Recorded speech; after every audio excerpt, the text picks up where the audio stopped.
Hi, in this video we will explore class activation mapping, which is a technique to add interpretability to the classifications that we produce with convolutional neural networks.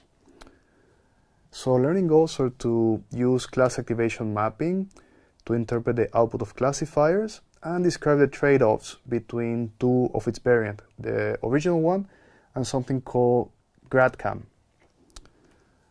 So ResNet 34, as we're using it on this particular image, identifies this as a tabby cat with 59% confidence. This is something that we're using as our prediction. We took a pre-trained ResNet 34 that has the weights of ImageNet 1K, and we're getting this output. We want to know if this makes sense. The ResNet, bear in mind, has 512 activations of shape 7x7 on its last layer. We're going to use this information. We're going to use this 7x7 activations that come on the last layer to visualize what is activating on the image that is related to the class.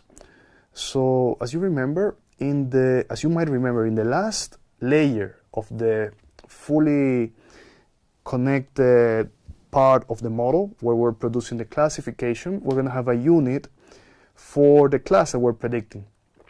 If we're predicting tabbycat, we're going to have a unit for tabbycat.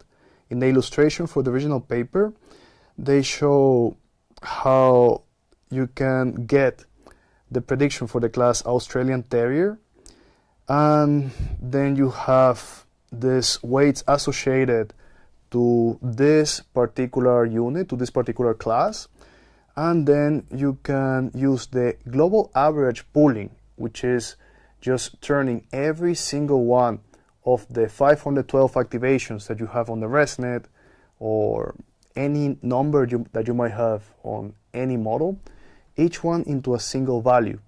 Each activation map, if I have an activation map that is size 7x7, I'm going to turn each activation map into a single value by computing the mean of the whole activation map.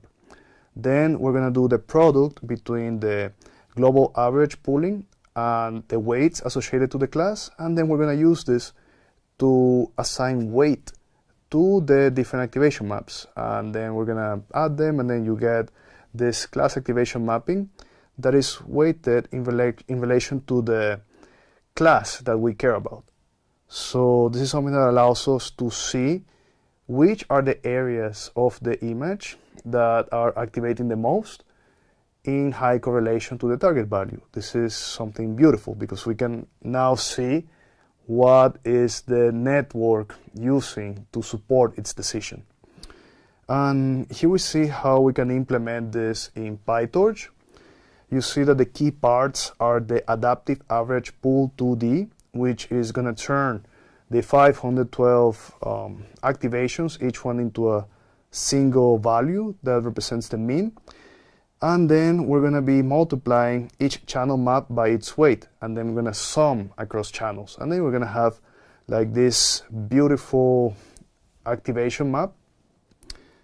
And then we need to resize it. We need to make it the original size of the image that we fed into the model in order to see what are the areas that have the highest activation. To extract the activations, we're going to be using something called a hook, which is a function in PyTorch that allows us to register sections of the model and then get what are the activations that we get when we do the forward pass. And we're going to be able to explore this in a lot of detail in the notebook.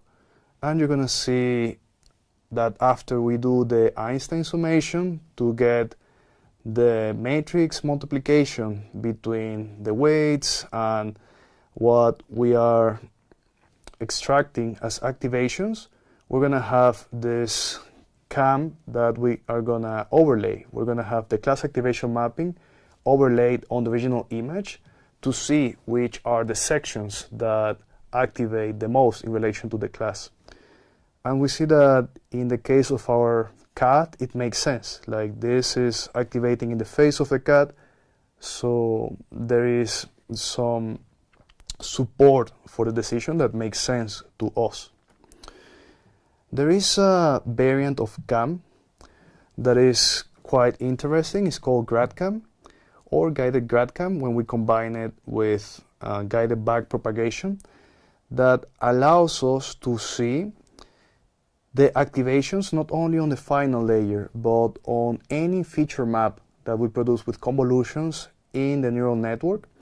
Is something that in most cases we would prefer over CAM because it has extra explainability and also has the benefit that we don't need to add the global average pooling. We can simply use the gradients in order to grade the features. The trade-off that we have with Grad-CAM is that we were gonna need to do backpropagation, so this is gonna be a bit slower. You also see this section called guided backprop in the illustration that comes from just applying the ReLU activation to the gradients that we obtain throughout the model, and this will allow us to see which are the positive gradients that are contributing to the class prediction.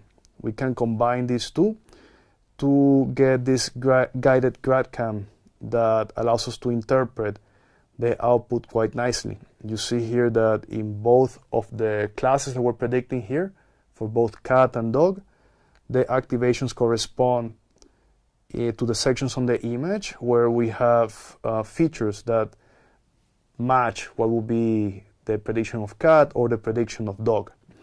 The guided backprop will also give us the outlines where you see the objects being identified, and then you can combine the two of them to get this guided Grad-CAM that will show the information of both of these feature maps. So, as I mentioned, CAM needs a global average pooling to be added to the model, whereas Grad-CAM works with any architecture without any changes. This is an advantage of the Grad-CAM method. Grad-CAM can visualize outputs of any layer. CAM is limited to the final layer, but CAM runs faster and requires less memory. So that's something to keep in mind. This is a strength still of the CAM method. We don't need to do backpropagation in order to produce the class activation mapping. So this is something that I encourage you to play with. In these images from this news story from last year that exemplifies how we can use CAM to explore some real-world scenarios. There was this blurry nighttime video that was all over the news about some lioness here in Berlin. People were claiming that there was a lioness let loose on the area near Berlin, and you can inspect these images using CAM and Grad-CAM to see what would be the output of a pre-trained model that it's able to recognize boars or lions and see which are the regions of the image that activate when you pass this to the model. We're also going to build a lion versus boar classifier, so you're going to be able to play with this and see which are the high activation areas that correspond to either of these two classes. So to wrap up this video, we saw that class activation mapping is a powerful tool for explainability and that it helps us understand whether our decisions are well supported on the images.